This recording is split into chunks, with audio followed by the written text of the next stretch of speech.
memperkenalkan kami dari kelompok materi APRA, Pemberontakan Angkatan Perang Ratu Adil. Perkenalkan, nama saya Prita Dinala Widyadana, absen 25. Perkenalkan, nama saya Ratna Dwi Anjani, presensi 26. Perkenalkan, nama saya Renal Dinar Tamara, presensi 27. Perkenalkan, nama saya Saidati Indah, presensi 28. APRA, Angkatan Perang Ratu Adil, adalah sebuah organisasi militer yang dibentuk pada tahun 1948 di Indonesia.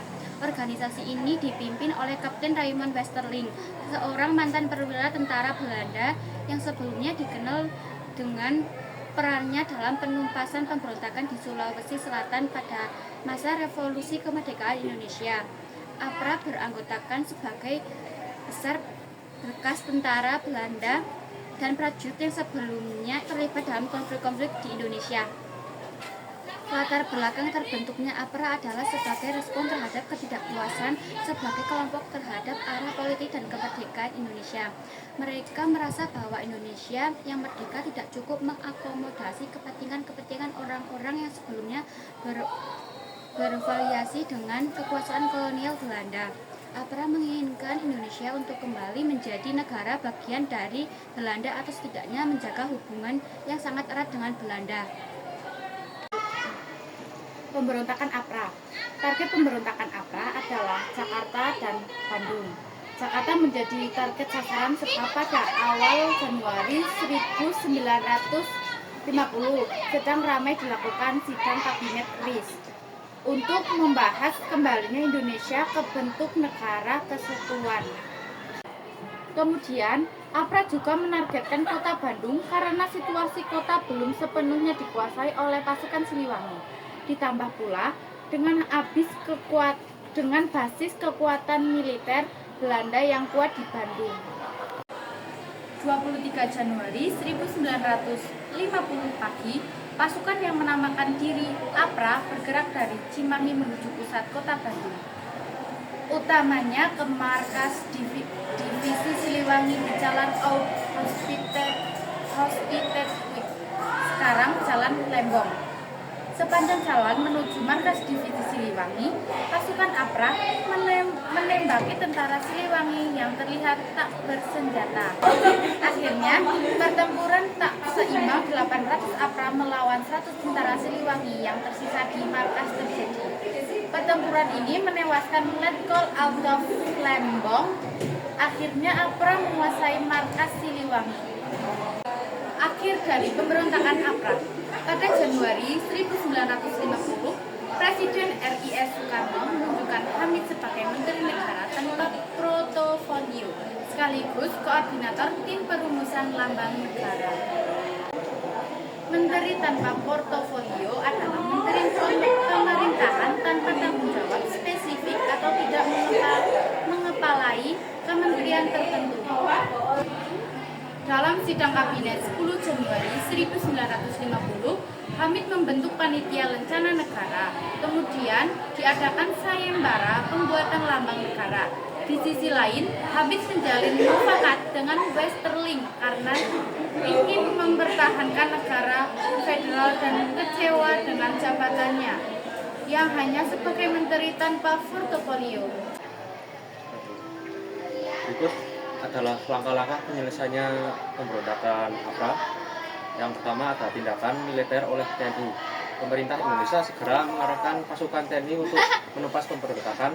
TNI berhasil merebut kembali kota Bandung dari pasukan APRA. Kedua, penangkapan dan pelarian Westerling. Setelah kekalahan APRA di Bandung, Westerling melarikan diri ke Jakarta dan berusaha menggulingkan pemerintah. Namun rencana ini gagal dan Westerling akhirnya melarikan diri ke luar negeri.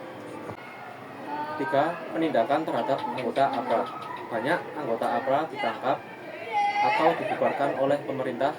Beberapa sisa pasukan APRA yang masih bertahan akhirnya menyerah dan dihancurkan oleh TNI. 4. Pembubaran negara, Pasundan dan RIS.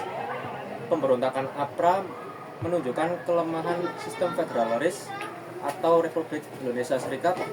Akibatnya negara Pasundan dibubarkan dan Indonesia kembali ke sistem negara kesatuan pada 17 Agustus 1950. Kesimpulannya, penyelesaian pemberontakan APRA dilakukan melalui operasi militer, penangkapan pemimpin, dan penghapusan sistem federal yang dimanfaatkan pemberontak. Pemberontakan Angkatan Perang Ratu Adil berdampak pada berbagai aspek kehidupan bangsa Indonesia seperti politik, keamanan, dan keuangan.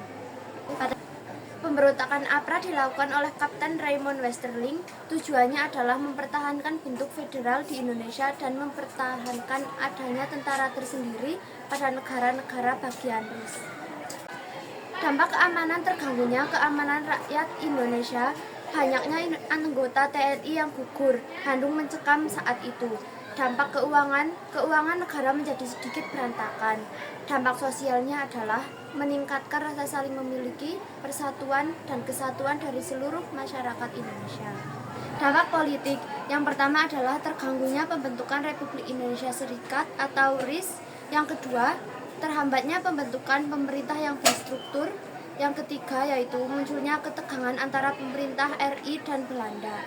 Yang keempat, mempercepat pembubaran RIS pada 17 Agustus 1950.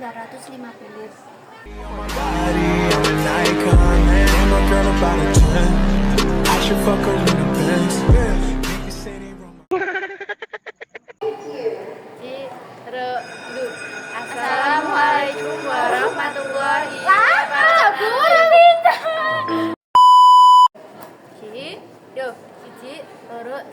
Assalamualaikum warahmatullahi wabarakatuh. Perkenalkan, kami dari kelompok materi APRA, pemberontakan angkatan. Nek wis kayak kieu wis ora. Perang 300 loro telu. Assalamualaikum warahmatullahi wabarakatuh. Perkenalkan, kami dari kelompok materi Angkatan Perang Ratu Adil. Apa do angkatan Perang Ratu Adil.